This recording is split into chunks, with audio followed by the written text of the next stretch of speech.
Hello and welcome to episode 49 of Aravaipa Trail Talk.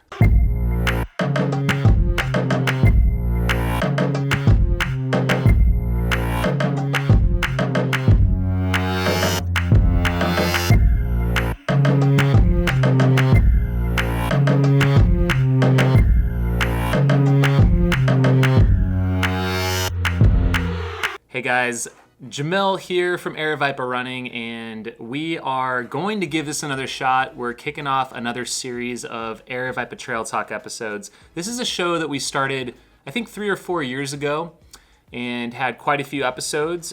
We took about a year off, but we are going to kick these off at least a few times a month. So this is going to be a topic show, part a Q&A show, and we are going to do some live component each time. So currently I just went live on Instagram, so welcome to everyone who is tuning in on Instagram right here. We're doing an Aravaipa Trail Talk for those of you guys just tuning in. We're going to do some catch up on what's been going on with Aravaipa running, a couple other topics in the running scene. We're just going to chat about it. We're going to take some questions, and let's get right into it right now. So we've had a couple of big milestones here at Aravaipa recently. First off, we just celebrated our 10-year anniversary, so it's pretty exciting. I founded the company along with my family back in September. No, we're in September now. It was officially in July of 2009. And that was the year after I first organized and took over the Javelina 100.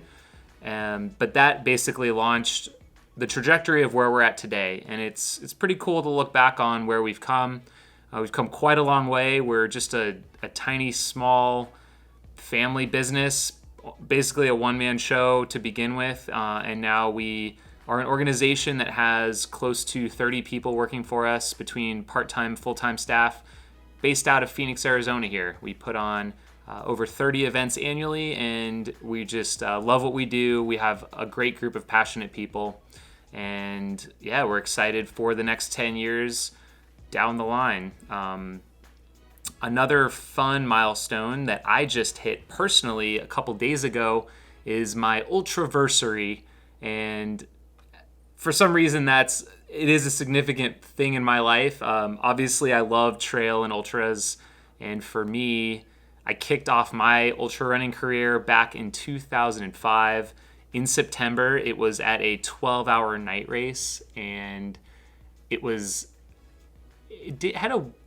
think it might have been the Hotfoot Hamster back in the day, but they renamed it because that was the year of Hurricane Katrina. So officially, my first ultra was called the Kachina Relief 12-hour night run. It was held on a 500-meter loop track at Nardini Manor in Buckeye.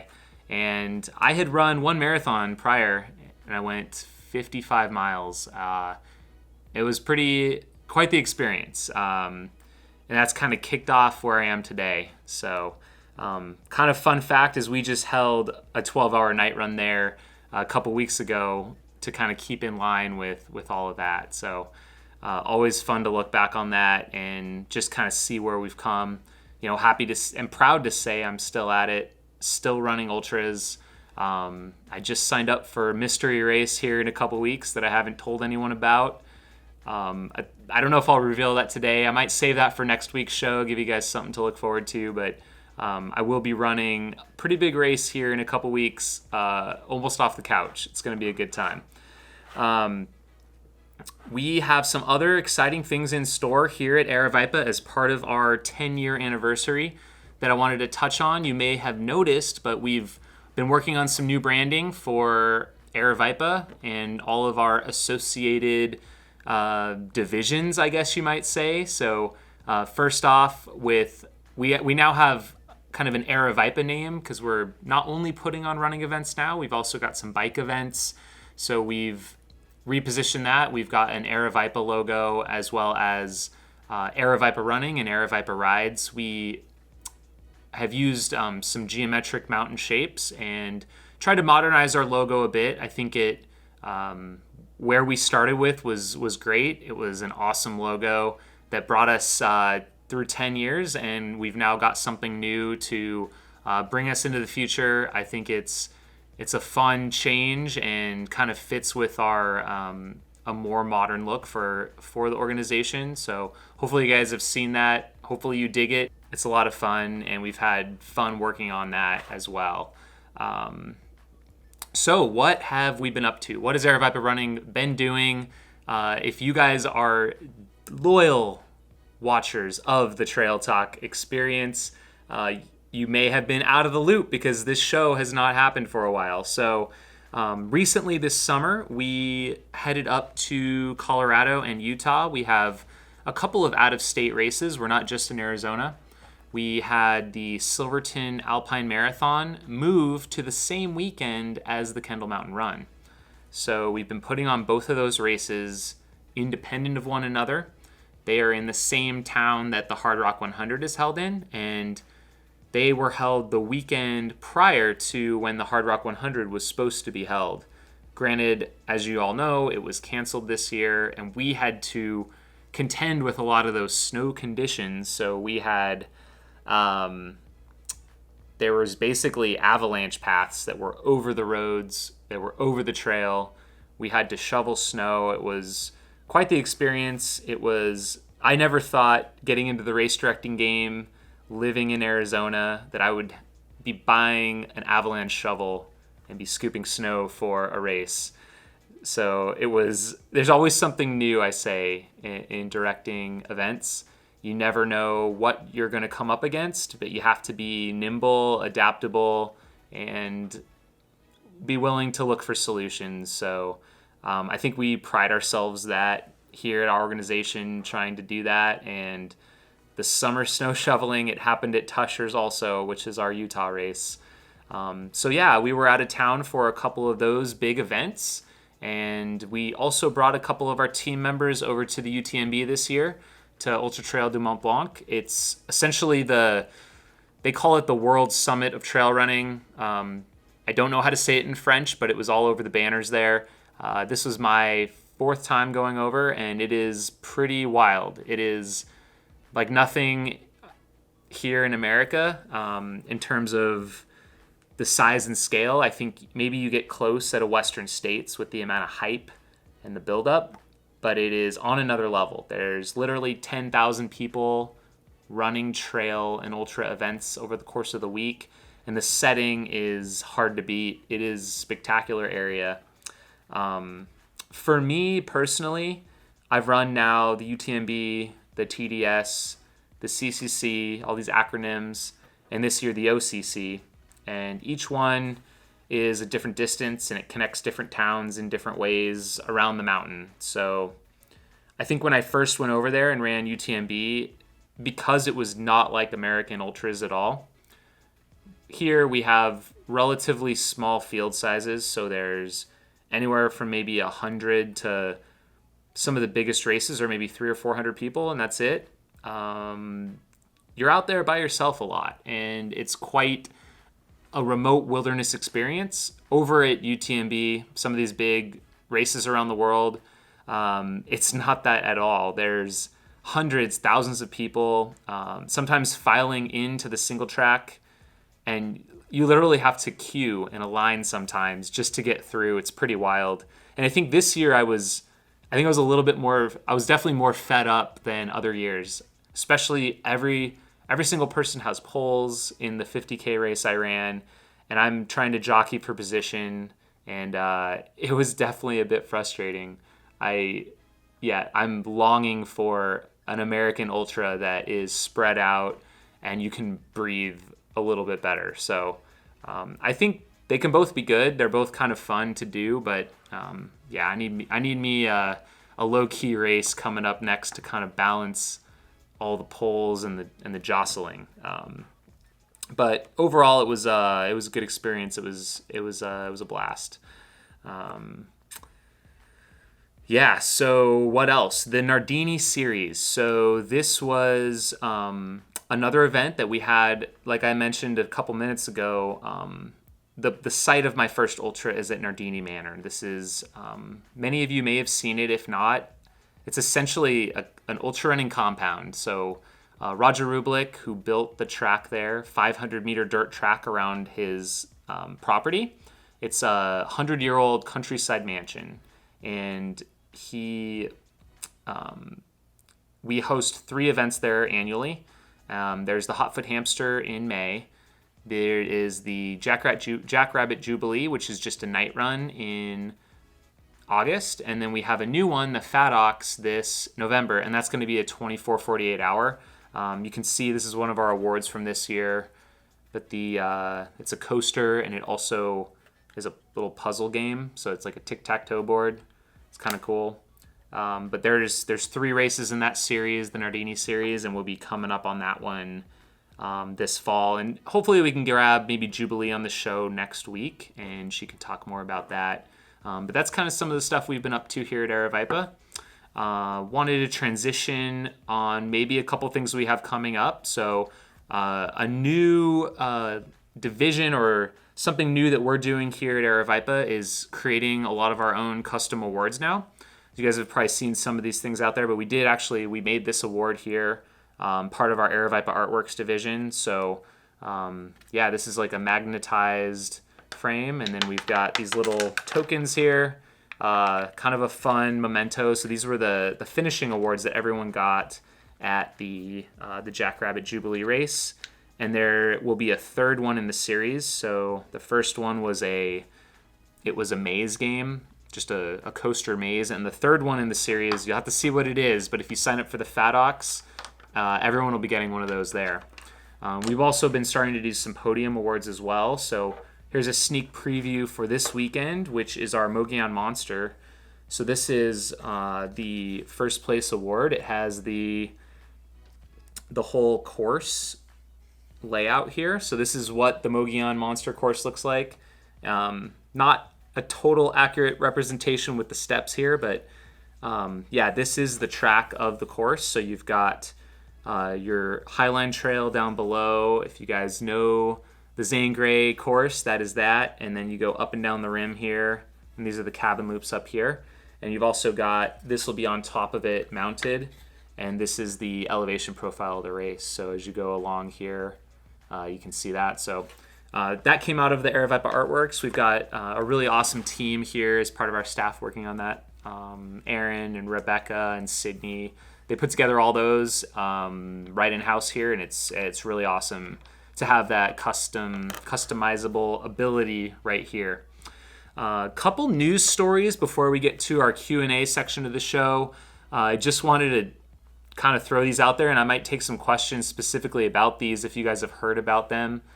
We've got maybe 20 people in the chat room here. You guys feel free if you want to ask some questions if you're tuning in about anything having to do with Aravaipa, anything to do with the current scene that's going on. So 2 stories that popped out at me this week as part of just ultra running news that I thought were interesting was number one, there was the birth of a new Twitter meme account called Court Shorts, and this came out of Megan Hicks and her tweet about Courtney Dauwalter's shorts. I don't know exactly what set her off, but someone, I guess, was focusing too much on Courtney's shorts, maybe not enough on Courtney as the runner. I happen to love her shorts, and I think most people do.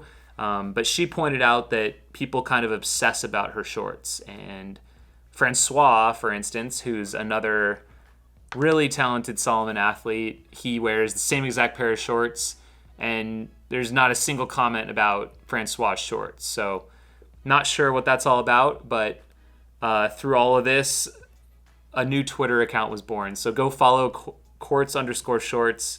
That's pretty funny stuff, I think. And I think this is kind of a throwback to a couple years ago when we saw Rob Krar's beard and Timothy Olsen's hair, and I think there's Walmsley's shirt. These are all personified Twitter accounts. So now Courtney has her own, and you can go interact with it. Kind of funny, I guess. I don't know. People are trolling, maybe.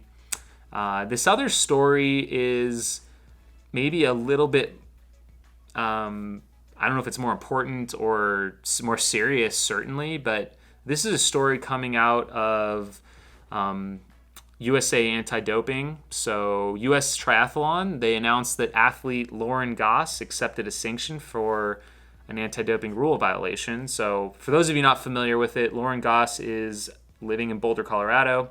She is a professional triathlete, and she tested positive, according to this press release posted. This is coming from USADA. Tested positive for THC, which is the main psychoactive constituent of cannabis or marijuana. So she, the interesting thing is she was above the level 180 nanograms per milliliter. So I don't know much about this stuff. I personally don't use cannabis or marijuana or any even CBD oil type products. Don't have a lot of personal experience with this, but she claims it came. First off, she was tested at an Escape from Alcatraz event on June 9th, and she tested positive in competition. So you can't use THC. It's banned in competition. So she violated that, tested over the level, and claims that she was using a topically applied THC-infused salve, so essentially a CBD oil. And she said she was told that that it was a CBD product, which those are legal. There's been a lot of chatter about this. It's hard to keep up with it all, actually. And there's people that are way smarter than this topic than I am. But it does sound a little fishy. There's a lot of people saying it's impossible for her to test this high by just using a cream. So it was a urine sample, I believe. Yes, that's what it says here. So basically, she got popped for this positive test and said that there was like some manufacturer put too much THC in their CBD oil, which I don't know.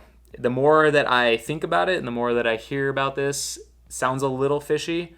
I'm not trying to accuse Lauren of lying, anything like that, but maybe there's more people in the chat room that know more about this than me, but it definitely sounds a little suspect. Maybe she was just using some marijuana and didn't want to say that. I don't know. Definitely a possibility. I think if I were her and I got a positive test from a CBD cream that should fall within the legal limits, I mean, she's losing her primary sponsor because of this. She's out of competition for 6 months. She had her result denied. Like, if this is your livelihood and you by accident used this product that caused you, I would be seeking answers. I would be at least telling people what this product was, and that doesn't seem to be her course of action. She doesn't seem like she's calling out the product she used. She's not educating people on what's going on with it. So I guess that's really all I wanted to say about that. It's just interesting for sure. So anyways, if you guys have some questions for us, please feel free to comment in here. We got a few here. All right, we got some trolling comments for sure. Let's see.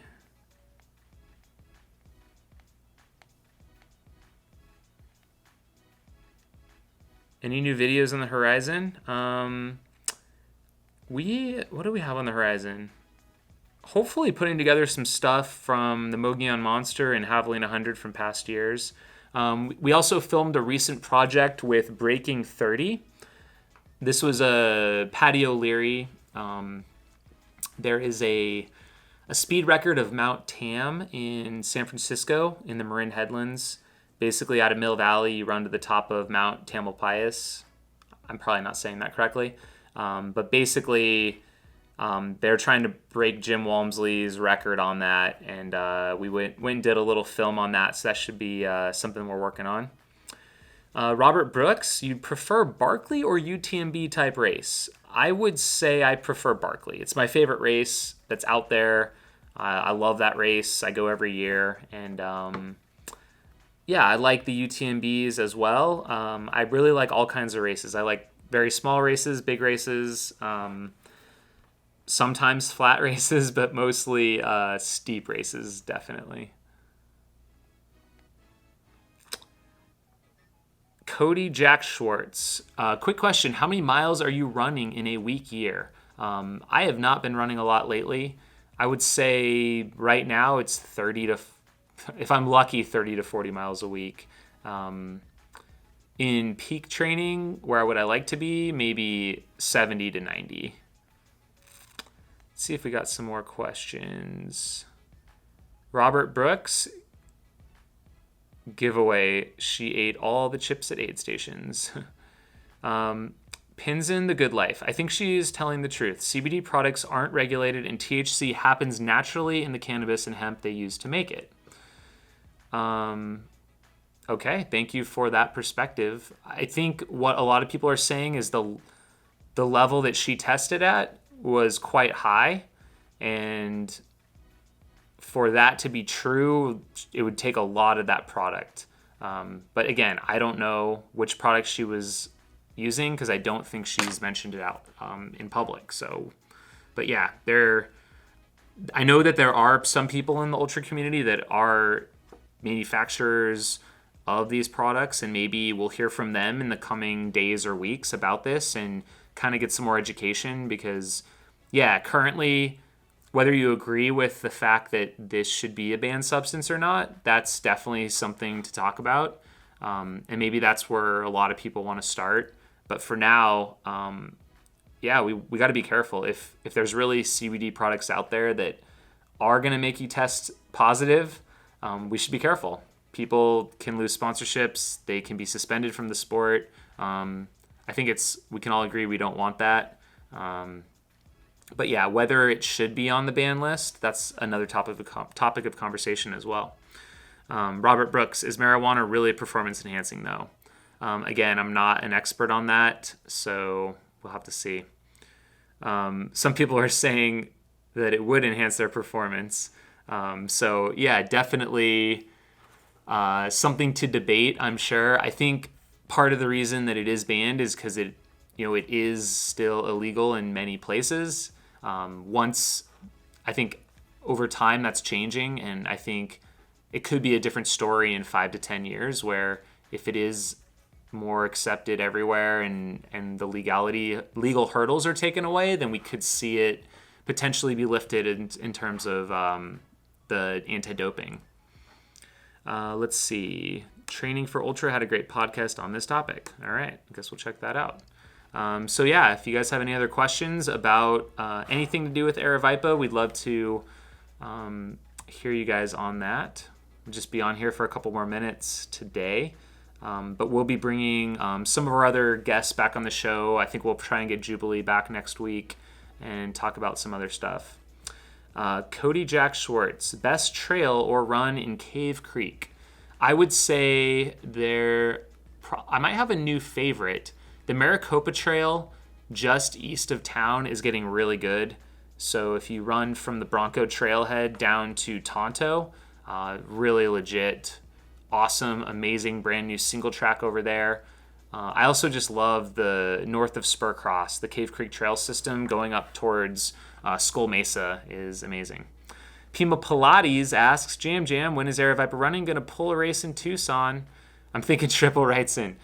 We're trying to get something going in Tucson. There's a lot of roadblocks down there. There's a lot of land that you just straight up you can't have a race on. It's either a national park, it is wilderness area like Mount Wrightson. So we will never see a permitted race on Mount Wrightson due to that stipulation.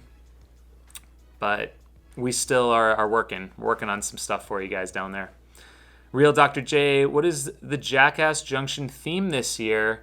That is yet to be revealed, so stay tuned. We have not released that information quite yet.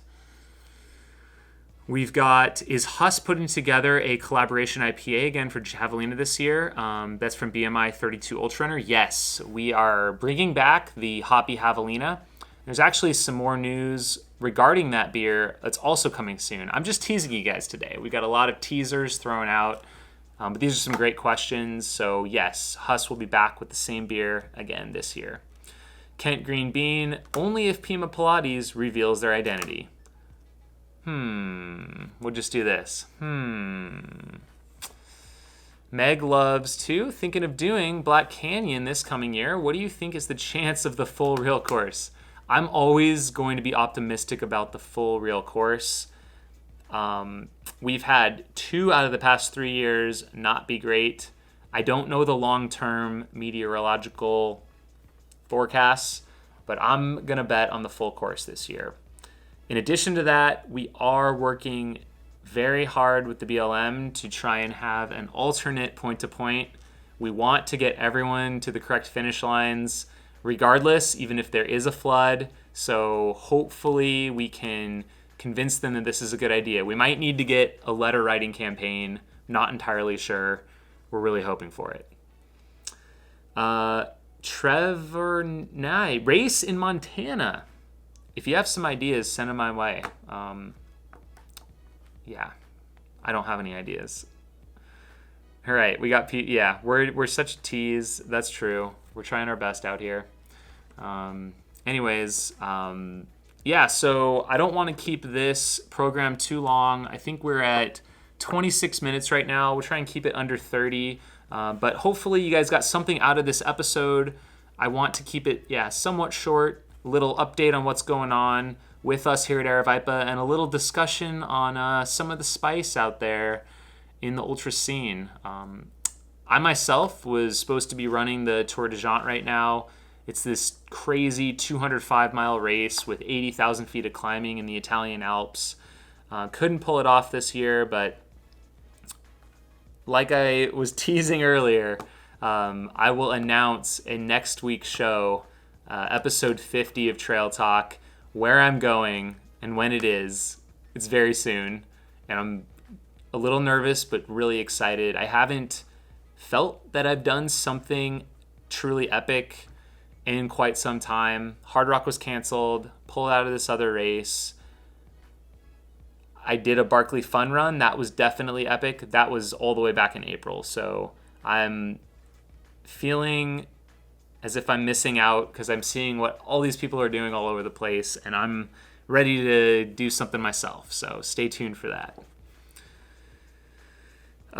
Kent Greenbean, love you guys. Thanks for everything you do, especially behind the scenes. Appreciate you as well. Thanks for tuning in. I know this was an unscheduled go live. I just pulled the camera out here, but I appreciate the few of you that are on here right now. It's really great to have you. Robert Brooks, he's speculating that it's the Hurt 100. Is the Hurt 100 very soon? That is your answer right there. Plus, I think the lottery is already over for next year, but it's not the Hurt 100. That's not until January. This is coming up very, very quick. So, anyways, you guys will have to tune in. Lagardo or Relax, Mogollon Monster ready? Would I see you out there? Yes, I will be out at the Mogollon Monster. I will be should be at Packet Pickup on Friday, as well as bouncing around all over the course on Saturday. So I hope to see you guys out there. We've got our biggest field ever for Mogollon Monster this weekend. It's going to be a good time. And, yep. We've got Ganatus, Mount Tam. I don't know. Jay Leak, that UTMB hat is sick. Thank you. This is what we got for, except that it's an absolute sweat magnet. I mean, I've worn this a couple times, and that's pretty bad. I think you always want to get black hats. But, yeah, this was our finisher gift for running the OCC this year. We also got a medal. Normally, you get a finisher vest, so we got maybe a little gypped. If there's not any other questions, I think I'm going to wrap up this show. Thank you guys so much for tuning in to episode 49 of Aravaipa Trail Talk. Be sure to follow us on all the social media networks. Check us out in a future race. We got plenty coming up. I think you guys know the drill if you're tuning in. So I'm signing out for this week. We'll see you next week. We're going to try and get this show back on track and consistent. Comment, let us know what you want to see. And, we'll see you next week. See you guys.